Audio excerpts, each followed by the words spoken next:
आया कि गु जियाशुएन के गायब होने से पहले कोई असामान्यता नहीं थी। वह हर दिन शोध पत्र लिखने और नौकरी खोजने में व्यस्त था। बातचीत के दौरान ली शुएकाई ने उसके हाथ में अंगूठी पर ध्यान दिया और याद किया कि गु जियाशुएन की वस्तुओं में भी एक बिल्कुल वैसी ही थी।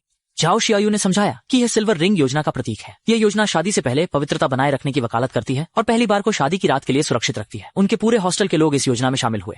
जब बात आई कि क्या गु जियाशुआन का कोई बॉयफ्रेंड है, तो झाओ शियायू ने बिना किसी हिचकिचाहट के कहा कि नहीं। उसने कहा कि गु जियाशुआन एक बहुत ही समझदार व्यक्ति है और जब तक वह खुद स्थिर नहीं हो जाती तब तक अगर वह एक और अस्थिर बॉयफ्रेंड ढूंढती है तो यह उसके लिए समय और ऊर्जा की बर्बादी होगी।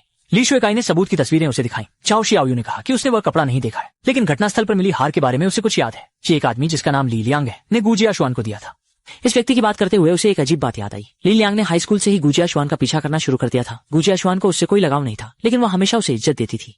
हालांकि जन्मदिन के दिन गु जियाशुआन ने असामान्य रूप से ठंडे तरीके से ली लियांग द्वारा दिए गए उपहार को स्वीकार करने से इनकार कर दिया। पुलिस ने तुरंत इस व्यक्ति को बुलाया। उसने स्वीकार किया कि यह हार वास्तव में उसने ही दिया था, लेकिन उस समय गु जियाशुआन ने इसे जमीन पर जोर से फेंक दिया और चली गई और ली लियांग को चेतावनी दी कि वह उसे फिर से परेशान न करे।